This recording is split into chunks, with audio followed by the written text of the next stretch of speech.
ओम नमो भगवते वासुदेवाय। जय श्री हरि। आप सभी भक्तों का दिन शुभ और मंगलमय हो। प्यारे भक्तों, आज है चैत्र मास की कृष्णा पक्ष की एकादशी तिथि और इस एकादशी को पाप मोचनी एकादशी के नाम से जाना जाता है। आज की इस वीडियो में मैं आप सभी को सुनाने जा रही हूँ पाप मोचनी एकादशी व्रत में सुनी जाने वाली 5 महापुण्य फल देने वाली कथा।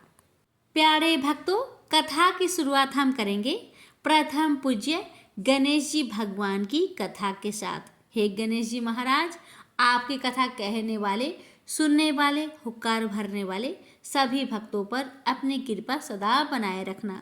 प्रेम से बोलिए गणेश भगवान जी की जय। एक बार गणेश जी ने पृथ्वी के मनुष्य की परीक्षा लेने का विचार किया। वे अपना रूप बदलकर पृथ्वी पर भ्रमण करने लगे। उन्होंने एक बालक का रूप बना लिया। एक हाथ में एक चम्मच में दूध ले लिया और दूसरे हाथ में एक चुटकी चावल ले लिए और गली गली घूमने लगे। साथ ही साथ आवाज लगाते चल रहे थे, कोई मेरे लिए खीर बना दे, कोई मेरे लिए खीर बना दे। कोई भी उन पर ध्यान नहीं दे रहा था, बल्कि लोग उन पर हंस रहे थे। वे लगातार एक गांव के बाद दूसरे गांव इसी तरह चक्कर लगाते हुए पुकारते रहे, पर कोई खीर बनाने के लिए तैयार नहीं था। सुबह से शाम हो गई, गणेश जी लगातार घूमते रहे। एक बुढ़िया थी, शाम के वक्त अपनी झोपड़ी के बाहर बैठी हुई थी। तभी गणेश जी वहां से पुकारते हुए निकले कि कोई मेरी खीर बना दे, कोई मेरी खीर बना दे। बुढ़िया बहुत कोमल हृदय वाली स्त्री थी। उसने कहा, बेटा मैं तेरी खीर बना देती हूँ। गणेश जी ने कहा, माई अपने घर में से दूध और चावल लेने के लिए बर्तन ले आओ। बुढ़िया एक कटोरी लेकर जब झोपड़ी के बाहर आई तो गणेश जी ने कहा, अपने घर का सबसे बड़ा बर्तन लेकर आओ। बुढ़िया को थोड़ी झुलझुलाहट हुई, पर उसने कहा, चलो बच्चे का मन रख लेती हूँ। और अंदर जाकर वह अपने घर का सबसे बड़ा पतीला लेकर बाहर आई। गणेश जी ने चम्मच से पतीले में दूध उड़ेलना शुरू किया। तब बुढ़िया के आश्चर्य की सीमा न रही। जब उसने देखा दूध से पूरा पतीला भर गया है, एक के बाद एक वह बर्तन झोपड़ी से बाहर लाती गई और उसमें गणेश जी दूध भरते चले गए। इस तरह से घर के सारे बर्तन दूध से लबालब भर गए। गणेश भगवान ने बुढ़िया से कहा, मैं स्नान करके आता हूँ, तब तक तुम खीर बना लो, मैं वापस आकर खाऊंगा। बुढ़िया ने पूछा, मैं इतनी सारी खीर का क्या करूंगी? इस पर गणपति जी बोले, सारे गांव को दावत दे दो। बुढ़िया ने बड़े प्यार से मन लगाकर खीर बनाई। खीर की भीनी भीनी मीठी मीठी खुशबू चारों दिशाओं में फैल गई।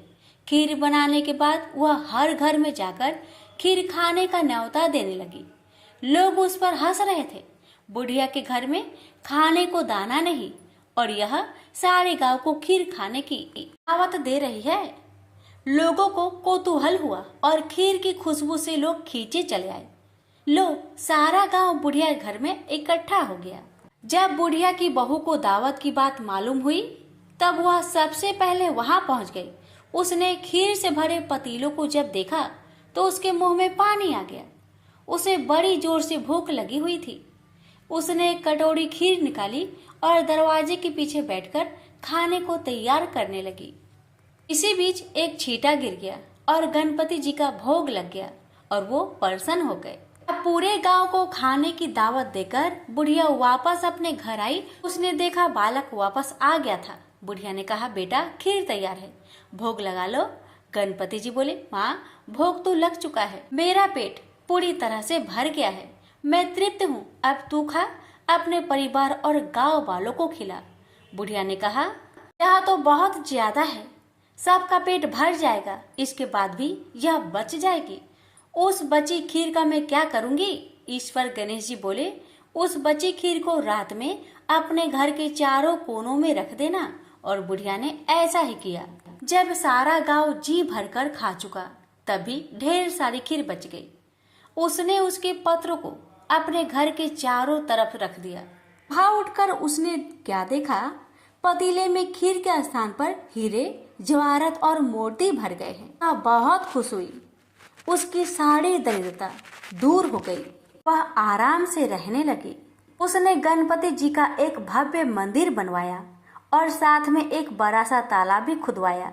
इस तरह उसका नाम दूर दूर तक प्रसिद्ध हो गया। उस जगह वार्षिक मेले लगने लगे। लोग गणेश जी की कृपा प्राप्त करने के लिए उस स्थान पर पूजा करने और मान्यताएं मानने के लिए आने लगे। गणेश जी सबकी मनोकामनाएं को पूरी करने लगे। प्रेम से बोलिए गणेश भगवान की जय। पाप मोचनी एकादशी की व्रत कथा। धर्मराज युधिष्ठिर बोले, हे जनार्दन, चैत्र मास के कृष्णा पक्ष की एकादशी का क्या नाम है तथा उसकी विधि क्या है? कृपा करके आप मुझे बताइए। श्री भगवान बोले, हे राजन, चैत्र मास के कृष्णा पक्ष की एकादशी का नाम पाप मोचनी एकादशी है। इस व्रत के प्रभाव से मनुष्य के सभी पापों का नाश होता है। यह सब व्रतों से उत्तम व्रत है। इस पाप मोचनी एकादशी के महात्म्य के श्रवण व पठन से समस्त पाप नाश को प्राप्त हो जाते हैं। एक समय देव ऋषि नारद जी ने जगत पिता ब्रह्मा जी से कहा, महाराज, आप मुझसे चैत्र मास के कृष्णा पक्ष की एकादशी की विधान कहिए। ब्रह्मा जी कहने लगे, हे नारद, चैत्र मास की कृष्णा पक्ष की एकादशी पाप मोचनी एकादशी के रूप में मनाई जाती है। इस दिन भगवान विष्णु का पूजन किया जाता है। इसकी कथा के अनुसार प्राचीन समय में चित्ररथ नामक एक रमणीक वन था। इस वन में देवराज इंद्र गंधर्व कन्याओं तथा देवताओं सहित स्वच्छंद विहार करते थे। एक बार मेधावी नामक ऋषि भी वहां पर तपस्या कर रहे थे। वे ऋषि शिव उपासक तथा अप्सराएं शिव द्रोहिणी अनंगदासी अनुचरी थी। एक बार कामदेव ने मुनि का तप भंग करने के लिए उनके पास मंजू घोषा नामक अप्सरा को भेजा। युवावस्था वाले मुनि अप्सरा के हाव भाव, नित्य गीत तथा कटाक्षों पर मोहित हो गए। रति कीड़ा करते हुए 57 वर्ष व्यतीत हो गए। एक दिन मंजू घोषा ने देवलोक जाने की आज्ञा मांगी। उसके द्वारा आज्ञा मांगने पर मुनि को भान आया और उन्हें आत्मज्ञान हुआ कि मुझे रसातल में पहुंचाने का एकमात्र कारण अप्सरा मंजू घोषा ही है। क्रोधित होकर उन्होंने मंजू घोषा को पिचासनी होने का श्राप दे दिया। श्राप को सुनकर मंजू घोषा ने कांपते हुए ऋषि से मुक्ति का उपाय पूछा। तब मुनिश्री ने पाप मोचनी एकादशी का व्रत रखने को कहा और अप्सरा को मुक्ति का उपाय बताकर पिता चवन्ने के आश्रम में चले गए। पुत्र के मुख से श्राप देने की बात सुनकर चवन्ने ऋषि ने पुत्र की घोर निंदा की तथा उन्हें पाप मोचनी चैत्र कृष्ण एकादशी का व्रत करने की आज्ञा दी। व्रत के प्रभाव से मंजू घोष अप्सरा पिचासनी देह से मुक्त होकर देवलोक चली गई।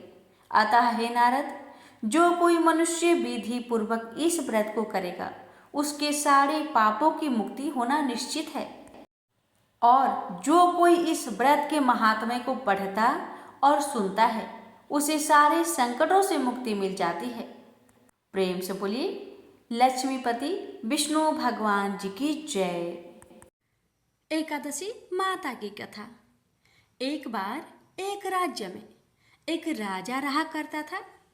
राजा बहुत ही बुद्धिमान और बलशाली था। राजा सदैव अपनी प्रजा का बहुत अच्छे से ध्यान रखता था। प्रजा भी अपने राजा को बहुत पसंद करते थे। राजा की 2 बेटियां थीं। राजा अपनी दोनों बेटियों से बहुत प्रेम करता था। राजा की छोटी बेटी देखने में बहुत सुंदर और आकर्षण थी और राजा की बड़ी छोटी बेटी के मुकाबले थोड़ा कम सुंदर थी। राजा की छोटी बेटी ग्यारस माता की पूजा किया करती थी और सभी लोग राजा की छोटी बेटी से बहुत प्रेम करते थे और बहुत प्रशंसा किया करते थे। राजा भी अपनी छोटी बेटी को बड़ी बेटी से अधिक प्रेम करता था, जिस कारण राजा की बड़ी बेटी को अपनी छोटी बहन से बहुत नफरत होने लगी थी। राजा की दोनों बेटियां जब बड़ी हो गई तब एक पड़ोस राज्य में रहने वाला राजकुमार राजा की बड़ी बेटी के लिए रिश्ता लेकर आया। लेकिन जैसे ही उस राजकुमार की नज़र राजा की छोटी बेटी पर पड़ी तो वह राजकुमार राजा की छोटी बेटी पर आकर्षक हो गया और उससे पहली नज़र में ही प्रेम कर बैठा। उस राजकुमार ने राजा की बड़ी बेटी के साथ विवाह करने से मना कर दिया और उसने राजा से कहा कि मैं आपकी छोटी बेटी से विवाह करना चाहता हूँ। जिसके बाद राजा की बड़ी बेटी यह देखकर अपनी छोटी बहन से बहुत क्रोधित हो गई और राजा की बड़ी बेटी ने अपनी छोटी बहन को अपना सबसे बड़ा दुश्मन मान लिया। राजा की बड़ी बेटी ने अपनी छोटी बहन से बदला लेने का निर्णय लिया, जिसके लिए उसने अपनी छोटी बहन को जान से मारने का प्लान बनाया। राजा की बड़ी बेटी ने अपनी छोटी बहन को मारने के लिए सबसे पहले एक लड्डू में जहर मिलाकर अपनी छोटी बहन को दे दिया और उसको लड्डू खाने के लिए कहा। लेकिन लड्डू खाने के बाद भी छोटी बहन को कुछ नहीं हुआ। बड़ी बहन यह देखकर बहुत आश्चर्यचकित हो गई, लेकिन बड़ी बहन ने हार नहीं मानी और उसने जब रात में छोटी बहन अपने कमरे में सो रही थी तब एक मटके में सांप रखकर उस कमरे में छोड़ दिया। लेकिन सांप भी छोटी बहन का कुछ नहीं कर पाया, जिसके बाद बड़ी बहन ने अपनी छोटी बहन से कहा कि चलो हम लोग कुएं में से पानी भरकर लाते हैं। जिसके लिए वह अपनी छोटी बहन को पानी भरने के बहाने कुएं के पास ले गई और उसने अपनी छोटी बहन को कुएं में धक्का दे दिया। लेकिन छोटी बहन को तब भी कुछ नहीं हुआ, क्योंकि हर बार ग्यारस माता उसकी रक्षा कर रही थी और उधर बड़ी बहन अपने सारे प्रयासों के बाद असफल हो रही थी, जिससे वह बहुत क्रोधित होती जा रही थी। फिर उसने अपनी छोटी बहन के पास जाकर उससे खुद ही पूछा कि मेरी छोटी बहन, तुमको पता है भगवान ने सबकी मृत्यु एक निश्चित समय पर लिखी हुई है और कैसे तुम्हारी मृत्यु होगी, क्या यह तुम जानती हो? तब छोटी बहन ने अपनी बड़ी बहन को बताया कि हाँ, मैं तो जानती हूँ मेरी मृत्यु कैसे होगी। छोटी बहन से यह सुनकर बड़ी बहन मन ही मन बहुत प्रसन्न होने लगी और उसने अपनी छोटी बहन से कहा कि तो मुझे अपनी मृत्यु का राज बताओ। छोटी बहन ने अपनी बड़ी बहन से कहा कि मेरी मृत्यु तो एक तोते में है, जो तोते के गले में एक हार है, उससे मेरी मृत्यु होगी। जब कोई भी व्यक्ति तोते को मारकर वह हार अपने गले में पहनेगा तो मैं मूर्छित हो जाऊंगी, और जैसे ही उस हार को अपने गले से उतारेगा तो मैं वापस से जीवित हो जाऊंगी। अपनी छोटी बहन की मृत्यु का राज जानकर बड़ी बहन बहुत ही खुश हो गई और उसने अपनी छोटी बहन को मारने के लिए उसके पालतू तोते को ढूंढना शुरू कर दिया और छोटी बहन को इस बात का आभास हो गया था कि कोई उसकी जान लेना चाहता है, जिसके लिए वह अपने पिताजी के पास गई और उसने अपने पिताजी से कहा कि पिताजी, मेरी मृत्यु के बाद आप मुझे जलाइएगा मत, बल्कि आप मुझे अपनी पुरानी वाली हवेली में एक पलंग में लिटाकर छोड़ दीजिएगा। अपनी छोटी लड़की की यह बात सुनकर राजा बहुत आश्चर्यचकित हो गए। राजा ने अपनी छोटी बेटी से पूछा, बेटी, तुम ये क्या कह रही हो? तब राजा की छोटी बेटी ने बताया, पिताजी, समय किसी के लिए नहीं रुका है, कब क्या हो जाए किसी को कुछ पता नहीं है। और फिर राजा ने अपनी छोटी बेटी से कहा कि तुम ऐसी बातें क्यों कर रही हो? 3 दिन में तो तुम्हारा विवाह है। लेकिन छोटी बेटी ने अपने पिताजी को ऐसा करने पर मजबूर कर दिया और उनसे वचन ले लिया। राजा ने भी अपनी छोटी बेटी की बात स्वीकार कर ली और 2-3 दिनों के बाद जब शादी का समय आया तब राजकुमार बारात लेकर राजा के घर आया और राजकुमार और राजा की छोटी बेटी का विवाह शुरू हो गया। जैसे ही राजा की छोटी बेटी राजकुमार के साथ फेरे लेना शुरू करती है तो उसकी बड़ी बहन अपनी छोटी बहन के कमरे में जाकर उसके तोते को पकड़ लेती है और उसको जान से मार देती है। तोते के गले में जो हार था उसको अपने गले में धारण कर लेती है। जैसे ही बड़ी बहन उस हार को अपने गले में धारण करती है तो उधर छोटी बहन 3.5 फेरे ही ले पाती है और वहीं पर बेहोश होकर गिर जाती है। जिसके बाद राजा ने बड़े बड़े दर्द हकीमों को बुलाया और अपनी छोटी बेटी का इलाज करने के लिए कहा। राजा की बात सुनकर वैद्य ने छोटी बेटी को जब चेक किया तो राजा को बताया कि आपकी छोटी बेटी ना तो जीवित है और ना ही मरी हुई है। यह मैं ऐसा पहली बार देख रहा हूँ। राजा ने वैद्य और हकीम को यह बात बाहर बताने से मना कर दिया और उनको कहा कि अगर तुमने यह बात किसी को बाहर बताई तो हम तुम्हें फांसी दे देंगे। राजा ने अपनी छोटी बेटी को पुराने महल में ले जाकर एक पलंग में लिटा दिया और वहां पर कुछ सैनिक को तैनात कर दिया। वापस अपने महल पर आ गया। राजा की बड़ी बेटी अपने पिताजी के पास आई और कहने लगी कि पिताजी, अगर यह शादी संपन्न नहीं हुई तो आपकी इज्जत का क्या होगा? आप कहे तो आपकी इज्जत बचाने के लिए राजकुमार से शादी करने के लिए तैयार हूँ। जिसके बाद राजा ने अपनी बड़ी बेटी की बात मान ली और राजा ने बड़ी बेटी को छोटी बेटी की कपड़े पहनाकर मंडप पर भेज दिया। लेकिन राजकुमार यह जान गया कि यह राजा की छोटी बेटी नहीं बल्कि यह राजा की बड़ी बेटी है। लेकिन जब राजकुमार ने शादी करने से मना किया तो सभी लोगों ने राजकुमार को विवश करके राजा की बड़ी बेटी से बचे हुए फेरे को संपन्न करा दिया और विवाह करवा दिया।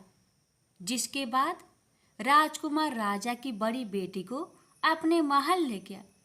राजकुमार राजा की बड़ी बेटी से ना तो बात करता था, न ही उसको पसंद करता था और ना ही उसके आसपास भटकता था। और राजकुमार ने यह फैसला लिया था कि वह अपनी प्रेमिका को ढूंढ कर रहेगा और यह जानकर रहेगा कि उसके साथ हुआ क्या है।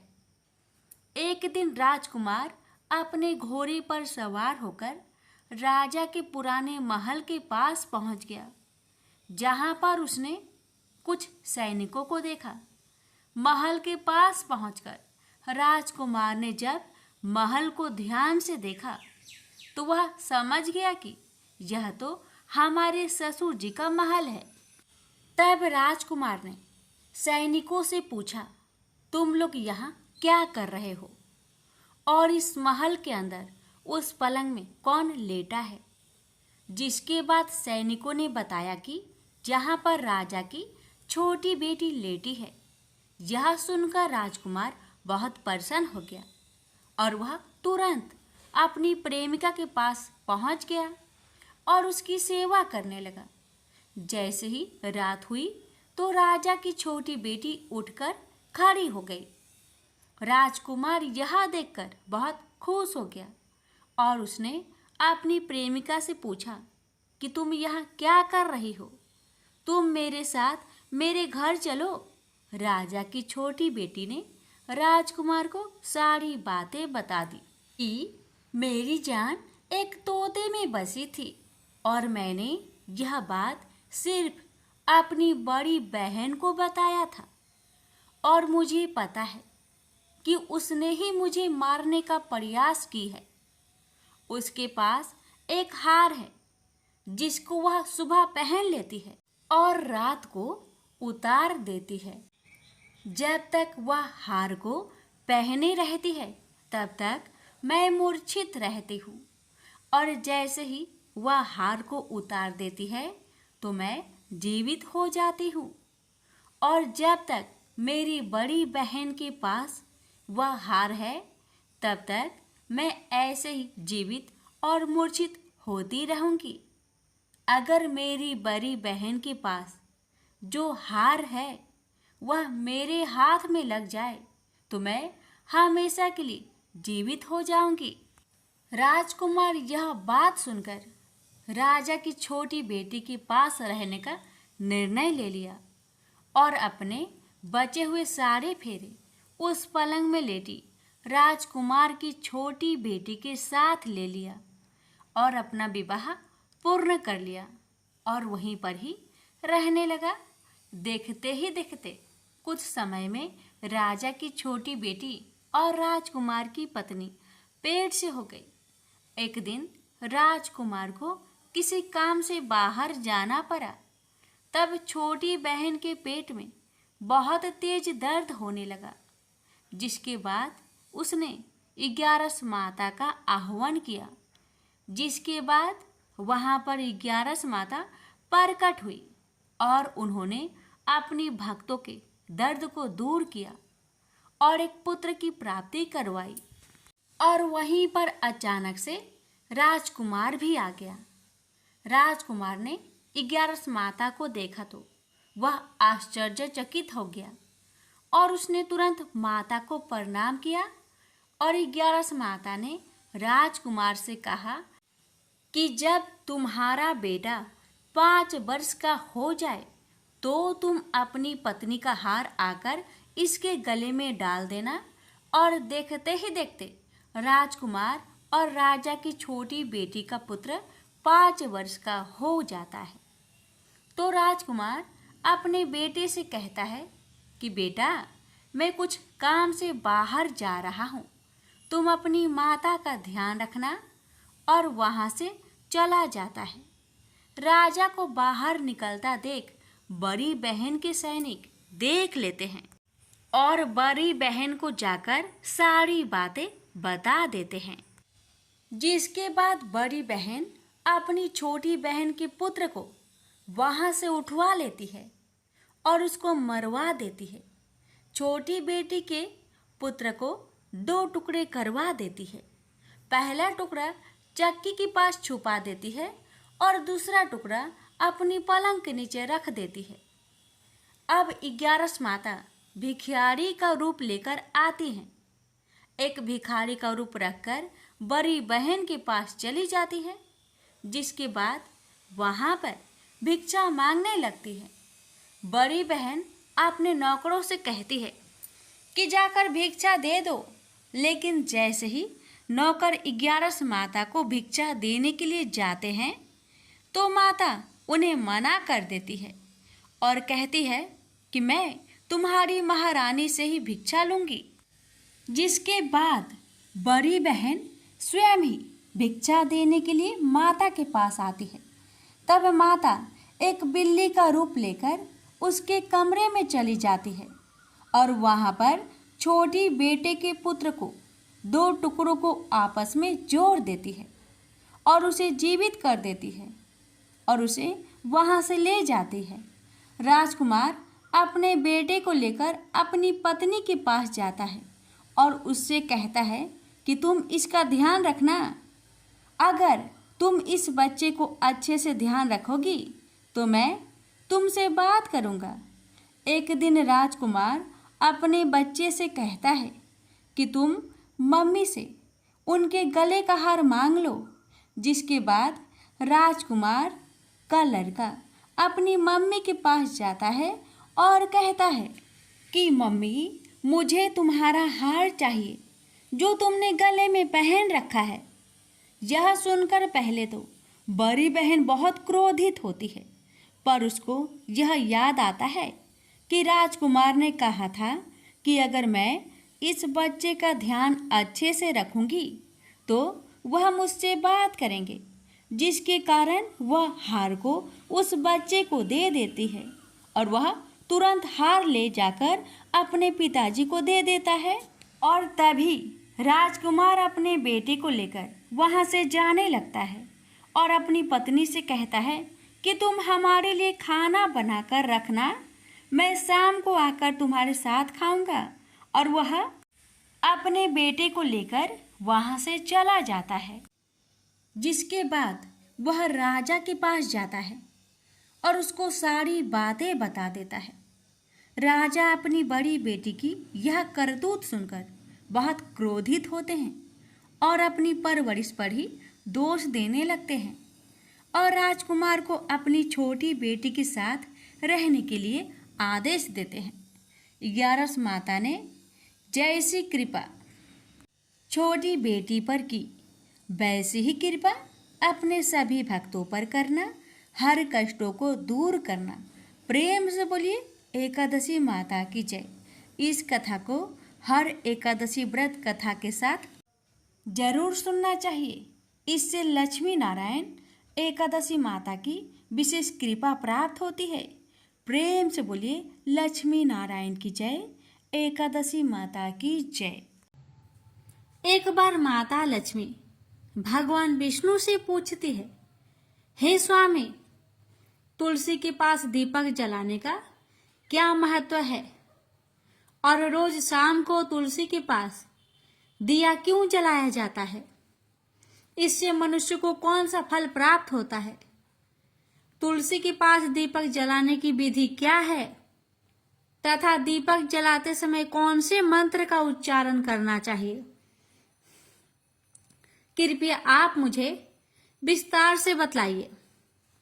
तब भगवान विष्णु जी कहते हैं, हे देवी, आज आपने समस्त मानव जाति के कल्याण के लिए बहुत ही महत्वपूर्ण प्रश्न किया है।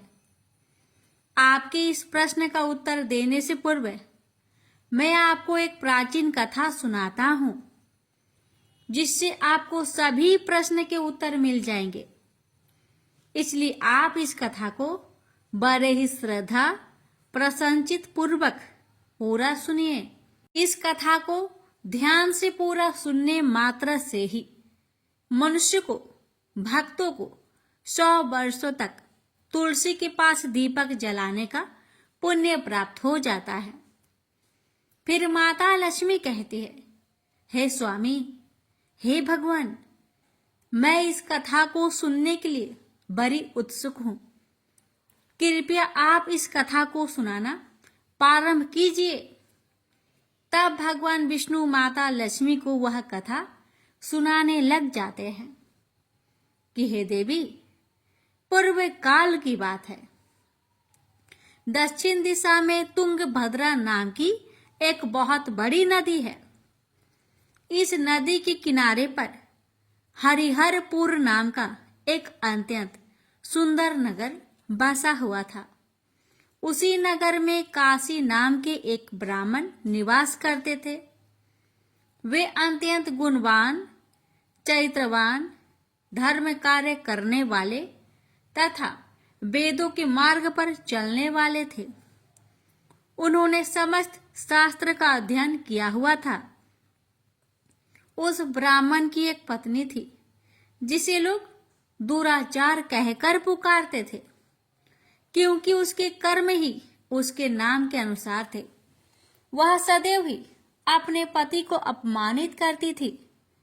वह अपने पति के लिए कुबाचे कहती रहती, पति को भयंकर दुख देती थी, पति के लिए कभी भोजन नहीं बनाती थी, अपने पति के साथ कभी शयन नहीं किया, कभी उसके साथ प्रेम से व्यवहार तक नहीं किया।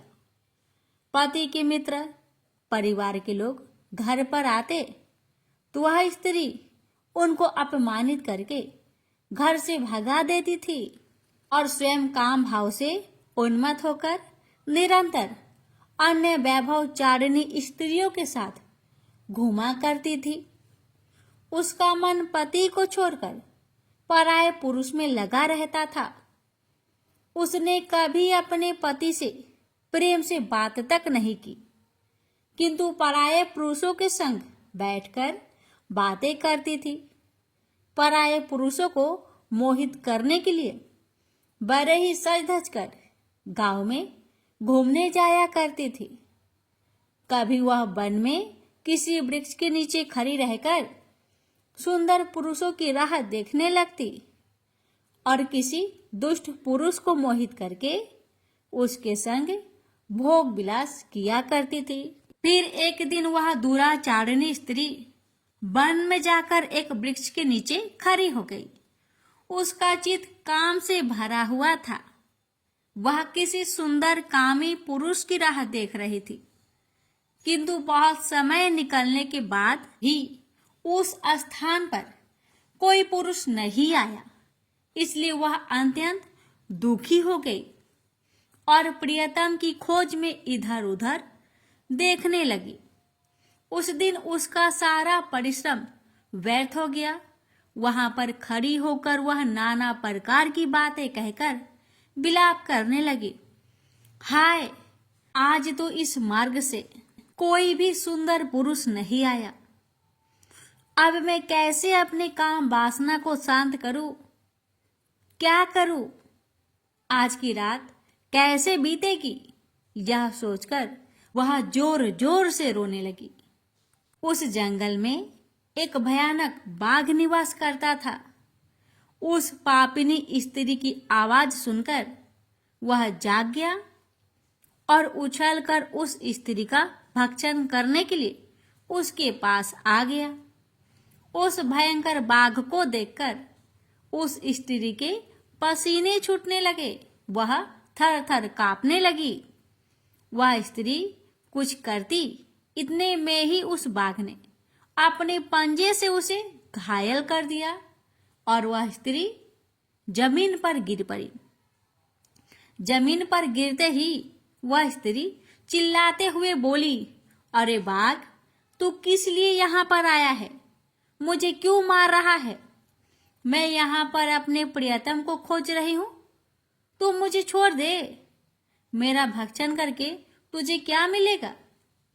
उस स्त्री की बात सुनकर वह भयानक बाघ क्षण भर के लिए रुक गया और हंसते हुए बोला, ए दुष्टा, आज विधाता ने मुझे मेरा ग्रास नियुक्त किया है। तुझ जैसी पापिनी स्त्रियों का भक्षण करना ही मेरा काम है, तभी मुझे इस शरीर से मुक्ति मिलेगी। बाघ की बात सुनकर वह स्त्री कहने लगी, हे बाघ, तुम कौन हो? मुझे सच सच बताओ, तुम्हें किस कारण से बाघ की योनि में जन्म लेना पड़ा और तुम मुझ जैसी स्त्रियों का भक्षण क्यों करते हो? पहले मुझे सारी बात बताओ और फिर मेरा भक्षण करो। फिर बाघ कहने लगा, हे पापिनी, मैं तुझे मेरे पूर्व जन्म का वृत्तांत सुनाता हूँ कि किस कारण मुझे बाघ बनना पड़ा। पूर्व काल में दक्षिण देश में एक नदी थी। उस नदी के तट पर एक नगरी बसी हुई थी। उस नगरी में मैं निवास करता था। मैं एक ब्राह्मण का पुत्र था और नदी किनारे बैठकर यज्ञ आदि कार्य किया करता था। मैंने उस जन्म में अनेक पापियों के लिए यज्ञ किया उन पापियों के घर का भोजन किया। मैंने धन के लोभ से अनेक पापियों के लिए कार्य किए। जिन वस्तुओं का दान ब्राह्मण को नहीं लेना चाहिए, उन वस्तुओं का दान मैंने ग्रहण किया और दूसरों से धन लेता था, लेकिन कभी वापस नहीं करता था। इस प्रकार से पाप करते हुए मुझे बहुत साल बीत गए और मैं बूढ़ा हो गया। मेरे बाल दाढ़ी सब सफेद हो गए, आंखें सूज गई, मुंह के सारे दांत गिर गए, लेकिन फिर भी मेरी दान लेने की आदत नहीं छूटी और मैं पाप करता गया। फिर एक दिन मैं धन के लोभ से नदी किनारे गया और अन्य धूर्त ब्राह्मणों के साथ मिलकर हमने लोगों को ठगा। झूठे मंत्र का कथन बोलकर हमने बिना विधि विधान से किए ही देवी देवताओं का पूजन किया और बहुत सारा धन दान में ले लिया। फिर उसी स्थान पर एक बीमार कुत्ते ने मेरे पैर में काट लिया और मैं मूर्छित होकर गिर पड़ा। उसी क्षण मेरे प्राण भी चले गए। फिर यम के दूत उस स्थान पर प्रकट हुए और मुझे पकड़कर यमपुरी ले गए। वहां पर यमराज ने चित्रगुप्त से मेरे कर्मों का लेखा जोखा निकालने के लिए कहा। फिर चित्रगुप्त कहने लगे, हे धर्मराज, इस ब्राह्मण ने घोर पाप किए हैं। इसने दूसरे से झूठ कहकर धन लूटा है, विधि विधान से पूजा ना करके झूठ मंत्र बोलकर भगवान का अपमान किया है। इसलिए यह पापी ब्राह्मण केवल नरक ही जाने के योग्य है। फिर यमराज ने अपने दूतों को आदेश देकर मुझे नरक की अग्नि में डाल दिया। अनेक वर्षों तक नरक की सजा भोगने के बाद मुझे बाघ का शरीर प्राप्त हुआ और मैं इस दुर्गम वन में निवास करने लगा। मैं अपने पूर्व जन्म के पापों को याद करके कभी भी कोई भी महात्मा पुरुष या फिर साधु संत हो, सती स्त्रियों का मैं भक्षण नहीं करता हूँ। मैं केवल पापी, दुराचारिणी तथा उल्टा स्त्रियों का ही भक्षण करता हूँ, ताकि मुझे पाप से मुक्ति मिल जाए। इस प्रकार से उस बाघ ने अपने पूर्व जन्म का पूरा कथा उस पापिनी को सुना दिया और फिर उस स्त्री से कहने लगा, हे पापिनी, तेरे आचरण से तू उल्टा दिखाई पड़ती है। अपने पति को छोड़कर तू इस वन में अन्य पुरुष के साथ भोग विलास करने आई है, इसलिए आज तो तू मेरा ग्रास अवश्य बनेगी। इतना कहकर उस बाघ ने अपने तीक्ष्ण नाखून से उस पापिनी स्त्री के टुकड़े टुकड़े करके उसे खा लिया। फिर उस स्थान पर यम के दूत प्रकट हुए और उस पापिनी स्त्री को उठाकर यमपुरी ले गए। वहां पर उसे यमराज के सामने खड़ा किया गया। फिर चित्रगुप्त ने उस स्त्री का लेखा जोखा निकालते हुए यमराज जी से कहने लगे, हे धर्मराज, यह स्त्री तो अत्यंत पापिनी है। इसने घोर पाप किए हैं। इसने व्यभिचार किया है। इसने अपनी पति की कभी सेवा नहीं की। अपने पति को भूलकर पराये पुरुषों के संग भोग विलास किया करती। उसके पाप को सुनकर यमराज जी ने उस स्त्री को अग्नि से भरे हुए कुंडों में डालने का आदेश दिया। अनेक वर्षों तक उसे उस कुंड में पकाया गया। फिर उसे निकालकर दूसरे नरक में डाल दिया गया।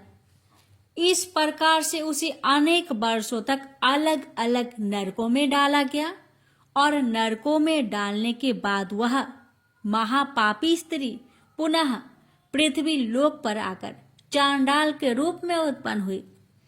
चांडाल के घर में जन्म लेकर वह फिर से अनेक पाप करने लगी, व्यभिचार करने लगी, अनेक पापी पुरुषों के संग विहार करने लगी।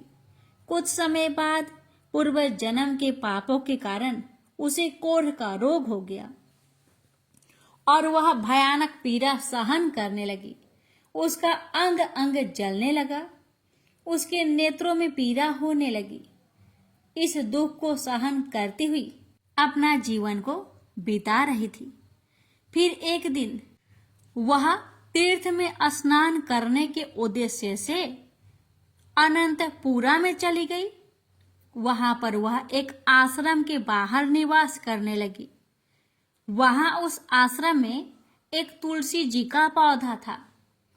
अन्य स्त्रियों को वहां पर तुलसी जी के पास दीपक जलाते हुए देखकर उस महापापी स्त्री ने भी वही किया। उसने तुलसी जी के पौधे के पास जाकर एक घी का दीपक जला दिया। फिर उसी रात हृदयघात से उसकी मृत्यु हो गई और यमराज के दूत उसे लेने के लिए आ गए। जैसे ही यम के दूत उस पापी स्त्री को पास में बांध कर ले जाने लगे, वैसे ही भगवान विष्णु के दो पार्षद उस स्थान पर प्रकट हुए और उन्होंने उन दोनों को रोक लिया और कहने लगे, हे दूतों, इस स्त्री को तुम छोड़ दो। यह नरक जाने की योग्य नहीं है। तुम किसके आदेश से ऐसा अधर्म कर रहे हो?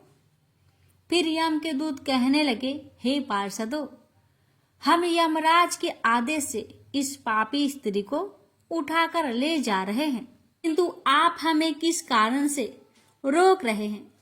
यह स्त्री अत्यंत पापी है, महापापी है। इसने बहुत घोर पाप किए हैं। इसे नरक में जाने की आज्ञा मिली है। फिर पार्षद कहने लगे, हे दूतों, यह स्त्री तो विष्णु भगवान की भक्त है। यह नरक जाने की योग्य नहीं है। इसने शाम के समय तुलसी जी के पास दीपक जलाया है। इसी कारण से इसके समस्त पाप नष्ट हो गए हैं। इसलिए अब यह नरक जाने की योग्य नहीं है। यह स्वर्ग जाने की अधिकारी बन चुकी है। पार्षदों की बात सुनकर यमदूतों ने उस स्त्री को उस स्थान पर छोड़ दिया और यमलोक लौट गए। वहां जाकर उन्होंने यमराज को सारा वृत्तांत सुना दिया। फिर भगवान विष्णु के पार्षद उस स्त्री को दिव्य विमान पर बैठाकर स्वर्ग ले गए। भगवान विष्णु कहते हैं, हे देवी, इस प्रकार से तुलसी के पास दीपक जलाने मात्र से ही मनुष्य के सभी पाप नष्ट हो जाते हैं, सभी संकट कट जाते हैं। जो स्त्री नित्य शाम को तुलसी जी के पास दीपक जलाती है, वह सौभाग्यशाली बन जाती है। उसके पूर्व जन्मों के सभी पाप नष्ट हो जाते हैं। उसे सुख समृद्धि की प्राप्ति होती है। रोज तुलसी के पास दीपक जलाते समय इस मंत्र का उच्चारण करना चाहिए। ओम तुलसी देवे च विद्महे विष्णु प्रियाय च धीमहि तन्नो वृंदा प्रचोदया। इसका अर्थ है, विष्णु प्रिया तुलसी, मैं आपको नमन करती हूँ। आप मुझे उच्च बुद्धि दीजिए। हे वृंदा, आप मेरे मन को रोशन करें। भगवान विष्णु कहते हैं, हे देवी, हजारों अमृत के घरों से नहलाने पर भी श्री हरि विष्णु को उतनी तृप्ति नहीं होती जितनी कि वे मनुष्य के द्वारा तुलसी का एक पत्ता चढ़ाने से प्राप्त करते हैं। 10,000 गौदान से मानव को जो फल प्राप्त करता है, वही फल तुलसी पत्र के दान से पा लेता है। जो मृत्यु के समय अपने मुख में तुलसी पत्र का जल पा जाता है, वह संपूर्ण पापों से मुक्त होकर भगवान श्री हरि विष्णु के धाम को जाता है। हिंदू धर्म में तुलसी के पौधे का महत्व सबसे अधिक है। इसकी सबसे पहले पूजा भगवान विष्णु ने की थी। भगवान विष्णु कहते हैं, जिस प्रकार से देवी लक्ष्मी से बैकुंठ को ऐश्वर्य प्राप्त है, उसी प्रकार से बैकुंठ में तुलसी के कारण ही पवित्रता प्राप्त है। पृथ्वी लोक पर जिस स्थान पर भी तुलसी का पौधा होगा, उस स्थान पर कभी बुराई का वास नहीं होगा। ऐसा स्थान सबसे अधिक पवित्र होगा। इसी कारण से हमें हमारे घर में तुलसी का पौधा अवश्य लगाना चाहिए। इस प्रकार से भगवान विष्णु ने तुलसी के पास दिया जलाने का महत्व, महिमा बताए। अगर कथा अच्छी लगे तो कमेंट बॉक्स में तुलसी महारानी की जय अवश्य लिखे और इस वीडियो को एक शेयर अवश्य करें। भगवान विष्णु आप सभी भक्तों की हर मनोकामना को पूर्ण करे। प्रेम से बोलिए जय श्री हरि। लापसी तपसी की कथा। एक लापसी था, एक तपसी था। तपसी हमेशा भगवान की तपस्या में लीन रहता था। लापसी रोजाना 1.25 सेर की लापसी बनाकर भगवान का भोग लगाकर जीम लेता था। एक दिन दोनों लड़ने लगे। लापसी बोला, मैं रोज भगवान की तपस्या करता हूँ, इसलिए मैं बड़ा हूँ। लापसी बोला कि मैं रोज भगवान को 1.25 सेर लापसी का भोग लगाता हूँ, इसलिए मैं बड़ा हूँ।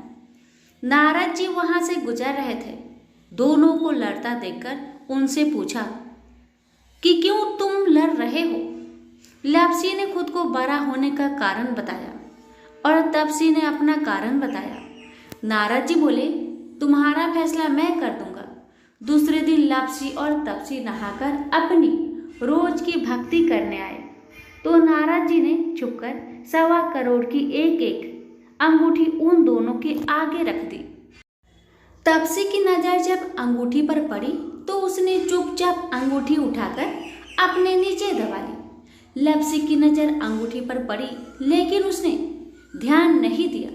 भगवान को भोग लगाकर लापसी खाने लगा। नारद जी सामने आए तो दोनों ने पूछा कि कौन बड़ा। तो नारद जी ने तपसी को खड़ा होने को कहा। वो खड़ा हुआ तो उसके नीचे दबी अंगूठी दिखाई पड़ी। नारद जी ने तपसी से कहा, तपस्या करने के बाद भी तुम्हारी चोरी करने की आदत नहीं गई, इसलिए लापसी बड़ा है और तुम्हें तुम्हारी तपस्या का कोई भी फल नहीं मिलेगा। तपसी शर्मिंदा होकर माफी मांगने लगा। उसने नारद जी से पूछा, मुझे मेरी तपस्या का फल कैसे मिलेगा। नारद जी ने कहा, यदि कोई गाय और कुत्ते की रोटी नहीं बनाएगा तो फल तुझे मिलेगा। यदि कोई ब्राह्मण को भोजन करवाकर दक्षिणा नहीं देगा तो फल तुझे मिलेगा। यदि कोई साड़ी के साथ ब्लाउज नहीं देगा तो फल तुझे मिलेगा। यदि कोई दिए से दिया जलाएगा तो फल तुझे मिलेगा। यदि कोई सारी कहानी सुने लेकिन तुम्हारी कहानी नहीं सुने तो फल तुझे मिलेगा। उसी दिन से हर व्रत कथा कहानी के साथ लापसी तपसी की कहानी भी सुनी और कही जाती है। प्रेम से बोलिए लक्ष्मी नारायण की जय।